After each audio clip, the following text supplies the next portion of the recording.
So we have just come off of our first ever Cunard cruise on the Queen Mary 2. Short 4-nighter, nice 4-nighter I might say, to Hamburg and back to Southampton. Yeah, it was a good trip. A lot of eventful things happen. A lot of eventful things. Met some amazing people. Yeah. Big shout out to anyone that said hello to us, came and chatted to us about cruising or other random things. Really sorry to some of those people that asked about Josh. No, he wasn't on the cruise, he was at school. But yeah, really great to see everyone. Big shout out to Paul and Carol Love to Travel, Tom and Dom Travel, and of course Emma Cruises. It was great to meet you all. So many fun times and big laughs. And we won the quiz. Oh yeah, we did. We actually did 2 quizzes. I say we. Well, Paul from won the quiz. Paul and Carol Love to Travel. Justin just gave the wrong answers. Yeah, I did. So I just fed the wrong answers. But yeah, so let's get into it.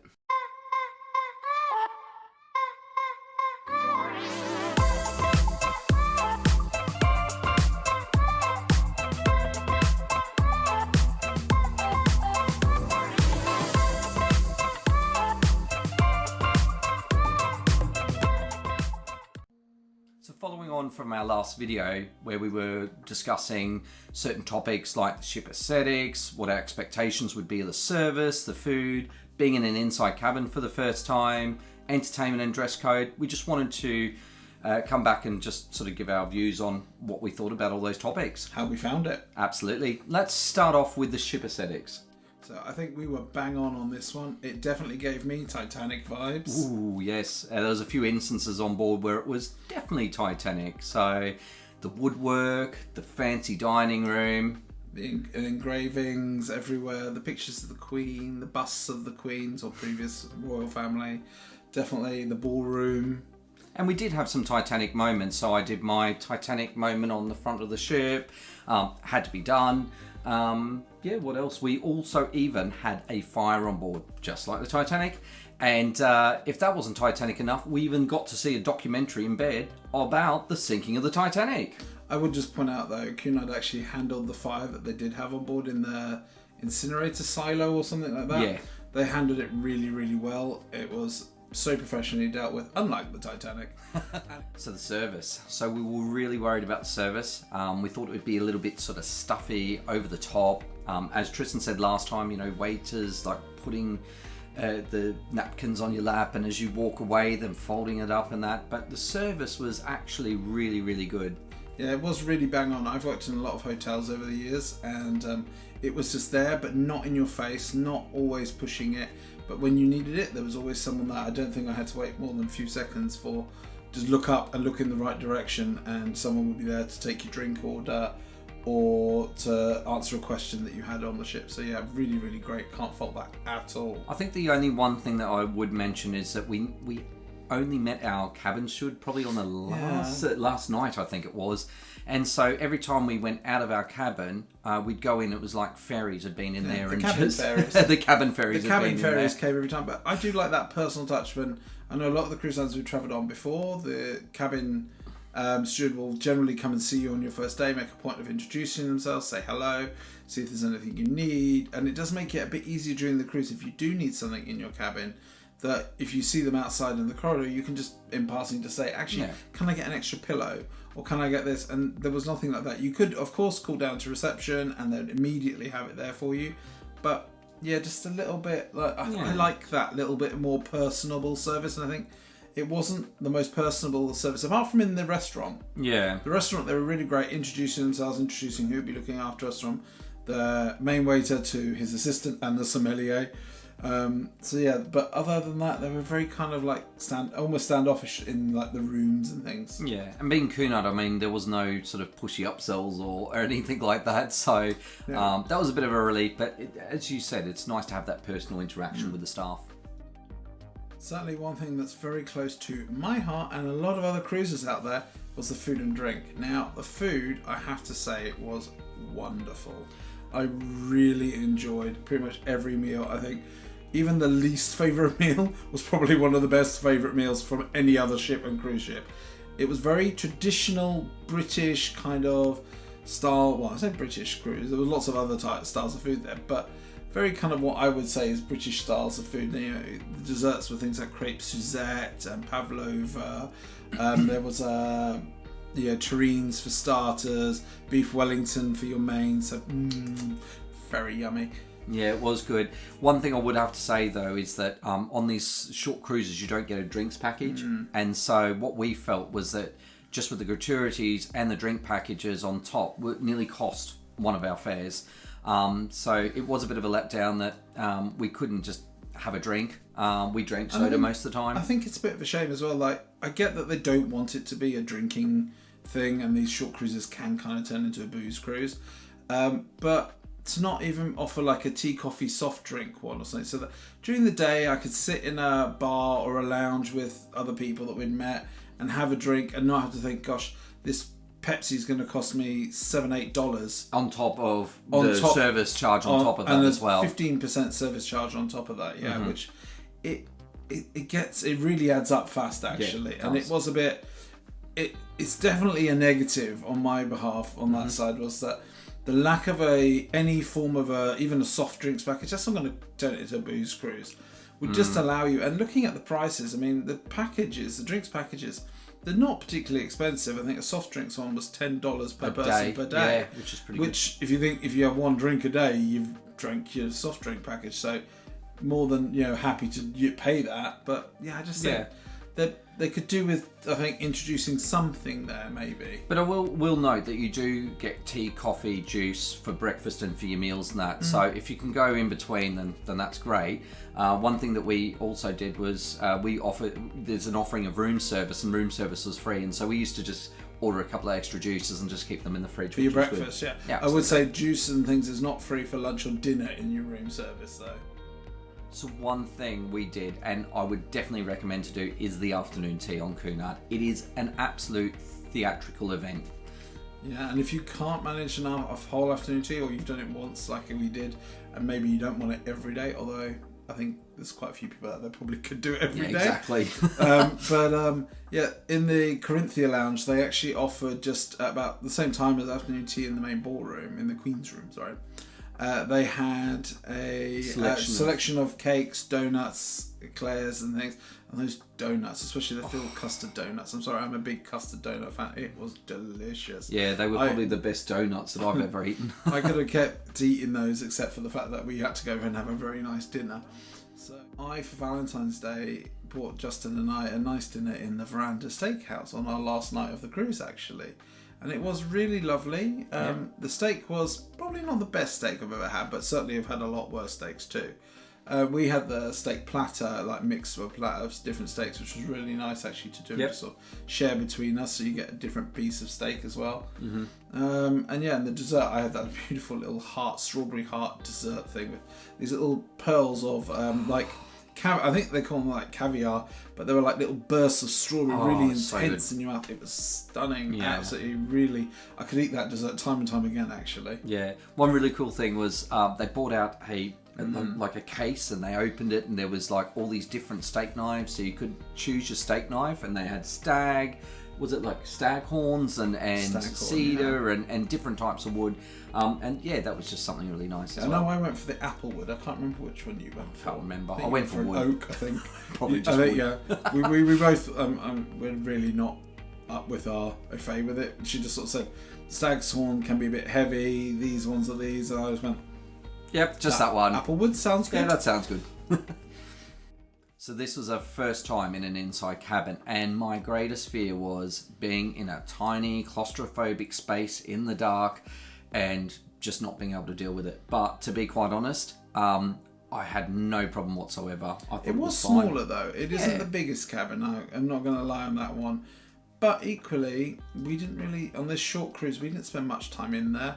And I have to say, if you're going to do a cruise or if we were, I'm sure we'll do a cruise again, do one like in 2 days' time. But if we were to spend time on another short cruise, I think we would definitely consider an inside cabin. I mean, it's a lot cheaper. Yeah, I mean, it's a lot cheaper, and especially at this time of year, the weather wasn't great coming back down.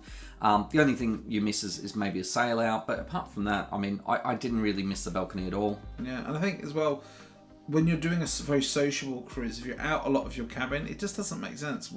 Why are you paying all that extra for a space that you're not going to potentially use? Really, you're literally on this cruise. We really just used it for a bit of eating, room service, and a little bit of sleeping. A little bit. I say a little bit. There wasn't much sleeping really. We got back late and went out early, but it was. I would have to say though, the beds were, oh my gosh, it was one of the best beds I've slept on at sea. It was so comfortable. It was a really comfy bed actually, yeah.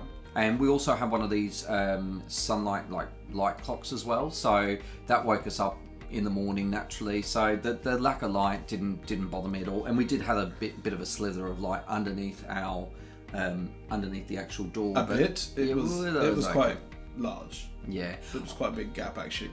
But the daylight clocks are a really good tip actually. We've not used one before. We borrowed one from a friend, and they were really, really great just to wake up you woke up really naturally instead of like your normal alarm and kind of, ooh. Yep. You literally woke up kind of like quite naturally and just went, oh, I'm awake. Oh, the light's on. Oh, there's light. Oh, that's why.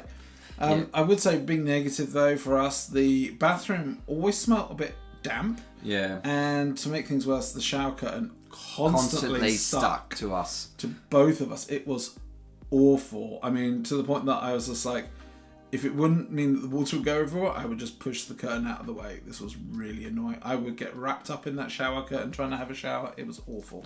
Yeah, the only other thing I would say as well is that, there was a period where we mentioned earlier that we didn't have water for 2 hours. Didn't really bother us. We were out of the cabin anyway. But what really did bother us was that some mornings you'd get up and you wouldn't be able to get any hot water in the shower. So sometimes I just had to take showers at different times of the day. I am not a fan of cold showers. No. The entertainment really surprised us on the ship, I have to say. Or certainly it surprised me. Yeah.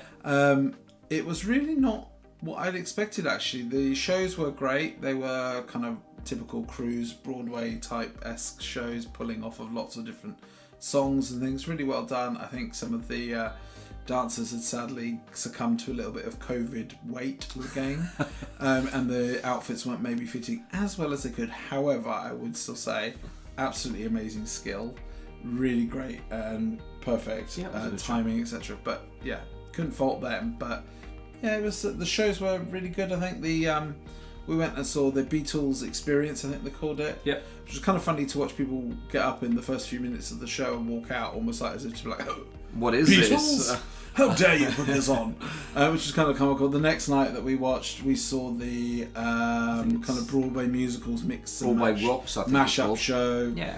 And there was also a comedian on there and a juggler and a bit of a variety show one night, which is maybe a bit more what I would have expected there, I think. The other types of entertainment that we had there was a string trio during the afternoon tea, which was really good. They played like Game of Thrones tune. It was amazing. We spent a little bit of time in the Queen's room. There was ballroom dancing, there was some live music, and they played a lot of like modern songs, but very classically done, and it was really, really good. There was a bit of trivia that we did as well. So we partook in 2 trivias with Paul and Carol. We came probably second in one, and we won one, but that's more down to Paul, not me. Carol did get the bonus quiz though of how many bones are there in the human body? 206. Yeah, thanks, Carol. So we would have won if we'd been doing the tiebreaker question. Exactly. There was also the nightclub on board. I have to say, wasn't the greatest of places. It's big. It's actually a lot bigger than I thought it would be. But yeah, it wasn't really. It was a bit corny. Yeah, and it was a bit quiet. There was a bit. I don't know. Yeah. One other area that we have to talk about as well. On the last day, we went to the planetarium. Yeah, planetarium was cool. Actually, until we really boarded, I kind of forgotten about this, that QM2 has a planetarium on board. And this was really quite a cool experience to do. I think it's one of those do once and probably not ever do again if you went back on board, but it was a really fun thing to do, really different and really unusual for a cruise ship. Yeah, I mean, it was good. You tended to lean back onto the person behind you. And I have to say, the guy next to me fell asleep and was snoring quite loudly at some point, which Justin thought was me. And I'm like, excuse me, it's the guy next to me who's snoring. And then, like, it's I think the graphics were like sort of 90-esque and that as well, but it was good. Retro. No, it was a bit retro, but it was really good. It was very entertaining and really good to do, and I would definitely recommend doing it once. Yeah. So as we did say before we went, it is the most formal line, and it did not disappoint in many ways on that front. We had 2 formal nights, and the informal nights were probably as formal as our formal nights on other cruise lines. So yeah, what did you think? Yeah, no, same. We were really worried about this, and I think we overpacked because we didn't really know what to expect. I mean, a lot of people have said it's not as formal as it used to be, but you just don't want to be called out. So I think I packed every pair of chinos I had, and every polo shirt and collared shirt. But yeah, I mean, apart from, formal attire nights, I think it's important to know, yeah. Daytimes it's very much, people on the board of the ships are wearing jeans, for men certainly, jeans, polo, t-shirt, jumper mainly because it was quite cold. But yeah, you're not really, it's not as formal as I think people think, during the day especially. At night, it's definitely an encouraged dress code. Yeah. Now. I wouldn't say it's enforced at all. However, if you're going on Cunard, it's kind of part of the fun, I think, going on it is to dress up for night and to put on a dinner jacket and to get all kind of dressed up is kind of what you want to do. So it's kind of fun to do that, but it is definitely just an encouraged dress code now. Knowing that it wasn't enforced, we saw on Gala night when there was someone that was wearing a Superdry hoodie. There was another man sat behind Tristan that was just wearing a grubby old polo shirt, and it did sort of ruin it because everyone else went to such great extremes to get really dressed up, and it was really nice. There were some definite very glamorous dresses absolutely worn on there, some very sparkly glamorous dresses being worn, which looked amazing actually. But yeah, it does kind of ruin that, but yeah, I think it's still good. It's quite worth doing. So let's talk about the age demographic. So yeah, definitely there was a lot sort of older audience to some of the cruise ships that we've been on before, but you're not kidding. But there was a lot of middle-aged and younger people as well. So I think that also helps that it was a much shorter cruise, so I think it encourages people to try it, and therefore you get people of a younger age. But definitely the age demographic on this ship was probably of the more senior grey-haired variety, shall we say. Very distinguished. Yeah, but I'm sure that, a lot of modern touches in there. So it's sort of catered for a very wide demographic, I believe. Going on Cunard QM2, there were some things that really surprised us. The ship definitely needs some TLC. Yeah, no, I agree. I mean, there was just like the finer things, like there was scuffs. I mean, I think in our cabin there was like, where the full-length mirror was, there was like lots of scratches all over it.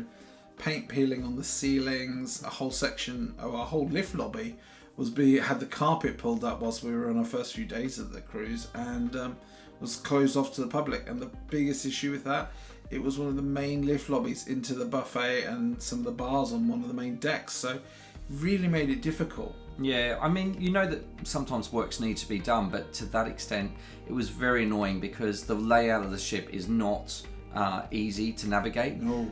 It is very higgledy-piggledy, and so you can kind of give, the ship does have, it's an ocean liner.